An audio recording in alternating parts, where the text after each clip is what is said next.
eastern prime advancing, sowed the earth with orient pearl. When Adam waked, so accustomed for his sleep, was airy light, from pure digestion bred, and temperate vapors bland, which the only sound of leaves and fuming rills, aurora's fan, lightly dispersed, and the shrill matin song of birds on every bough, so much the more his wonder was to find awakened Eve, with tresses decomposed and glowing cheek, as though unquiet rest.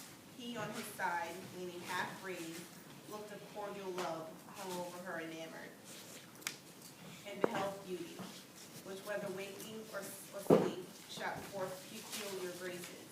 Then with voice mild, and then zephyrous and floral breaths, her hand soft-touching, whispered thus.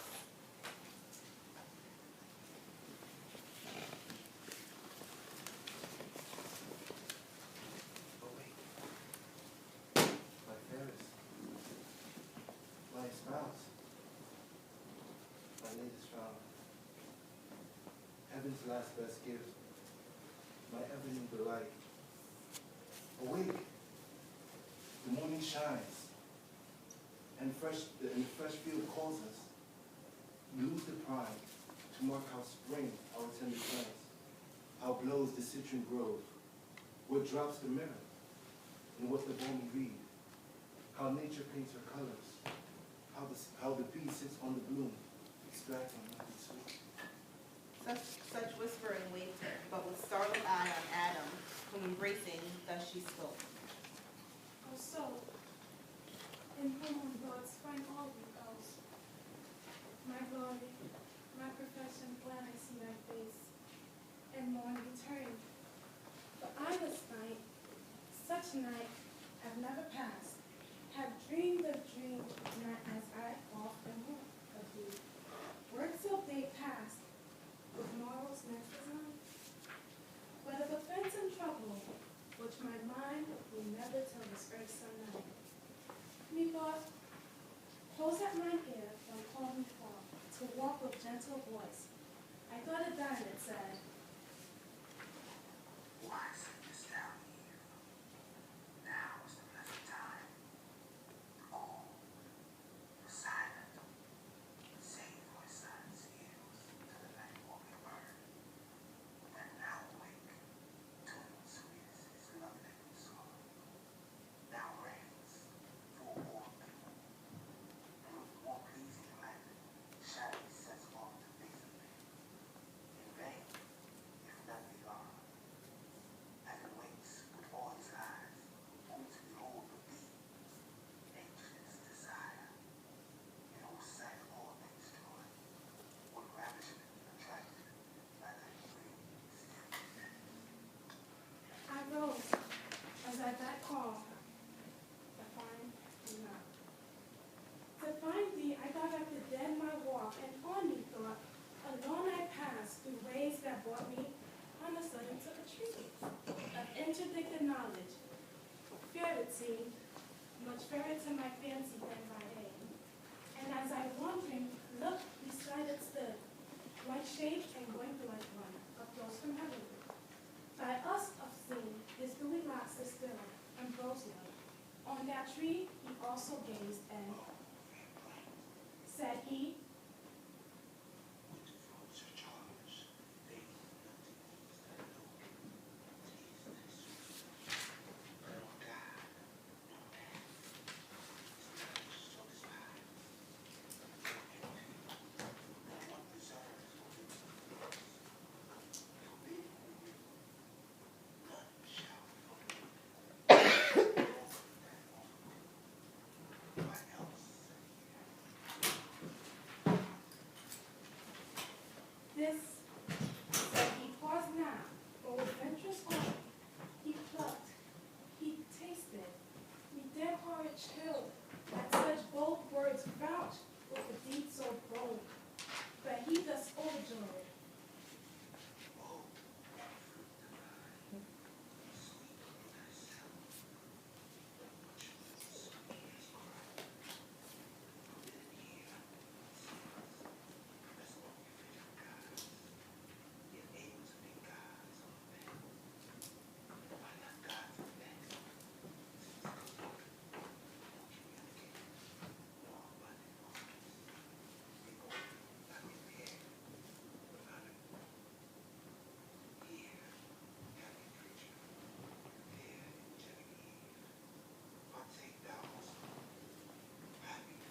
saying, he drew nigh, and to me held, even to my mouth, of that same fruit held part which he had plucked, the pleasant savory smell, so quick in appetite, that I methought could not but taste. Forward up to the clouds, with him I flew, and underneath beheld the earth outstretched immense, a prospect wide and various, wondering at my flight and change to this high exaltation. Suddenly, my guide was gone, and I methought sunk down and fell asleep. But oh, how glad I wait to find it but a dream. Thus Eve, her night related, and thus Adam answered sad. Destination myself, my dear half. The trouble of thy thoughts in this night of sleep affects me equally. Nor can I, like this uncouth dream, of evil sprung I fear. Yet evil whence? Indeed can harbor none, created pure. But that in the soul are many lesser faculties that serve reason as chief. Among these fancy next, her office holds, of all external things which the five watchful senses represent.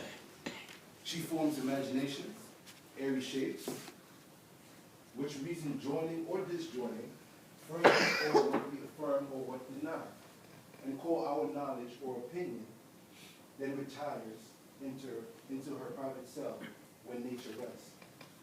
Often absence mimic fancy wakes to imitate her, but misjoining shapes while the work produces all, and most in dreams, ill-matching words and deeds long past or late. Some such resemblances, methinks, I find of our last evening's talk in this thy dream, but would add strange, yet be not sad. Evil into the mind of God or man may come or and go, so unapproved, and leave no spot or blame behind, which gives me hope that what in sleep thou didst abhor to dream, waking thou never wilt consent to do. Be not disheartened then, nor cloud those looks that wont to be more cheerful and serene than when fair morning first smiles on the world.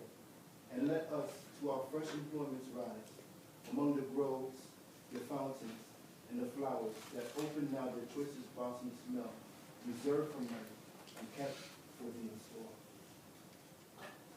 So cheered he his fair spouse, and she was cheered, but silently a gentle tear let fall from either eye and wiped them with her hair.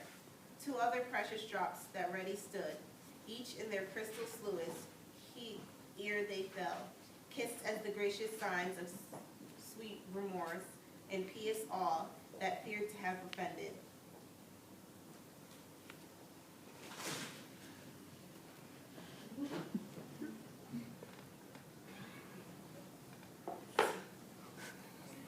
So all was cleared, and to the field they haste.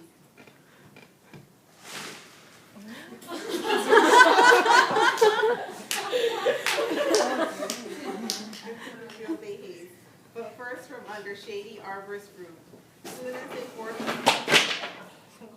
sight, and day sprang, and the sun, who scarce uprisen with wheels yet hovering over the ocean brim, shot parallel to the earth his dewy ray, discovering in wide landscape all the east of paradise and Eden's happy plains.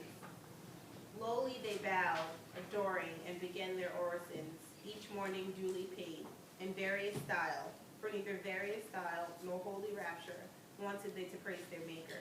In fit strains pronounced or sung, unmeditated, such prompt eloquence flowed from their lips. In prose or numerous verse, more tunable than needed, lute or harp, to add more sweetness, and they thus began.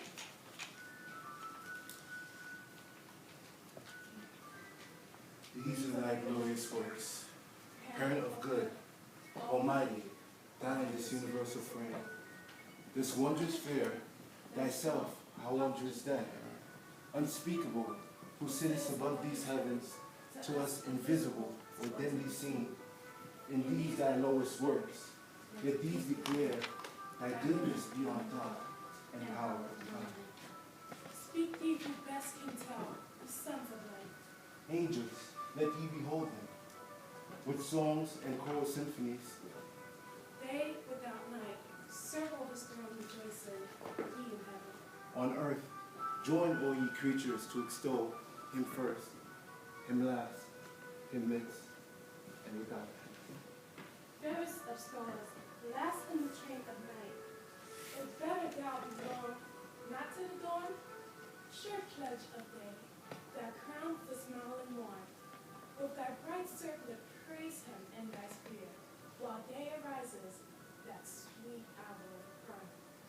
Thou son of this great world, both I and acknowledge him thy greater, sound his praise and thy eternal cause. Both when thou climbest, and when high noon has gained, and when I fall. Moon, that now meetest the orient sun, now flies with fixed stars, fixed in their orb that flies, and ye 5 other wandering fires that move in mystic dance, not without song. We sound his praise, who out of darkness called up light. Air, and ye elements of the eldest birth of nature's womb, that in quaternary run perpetual circle, multiform, and mix and nourish all things. Let your ceaseless change vary to our great Maker's daily praise. Ye myths and exaltations that now rise, from hill or steamy lake, dusky or gray, till the sun paint their fleecy skirts with gold. In honor to the world's great author rise, whether to deck the clouds with uncolored sky, or wet the thirsty earth with falling showers, rising or falling, still advance his praise. His praise ye winds, that from 4 quarters blow, breathe soft or loud, and wave your tops, sea pines, with every plant in sign of worship wave. Fountains, and ye that warble as ye flow, melodious murmurs, warbling tune his praise. Join voices, all ye living souls, ye birds that sing unto heaven gate ascend. Bear on your wings, and in your notes his praise. Ye that in waters glide, and ye that walk the earth, and steady tread, or lowly creep. Witness, if I be silent, morn or even. To hill or valley, fountain or fresh shade, Made vocal by my song and taught his praise. hail, universal Lord, be bounteous still, to give us only good, and if the night hath gathered aught of evil or concealed, disperse it, as now light dispels the dark.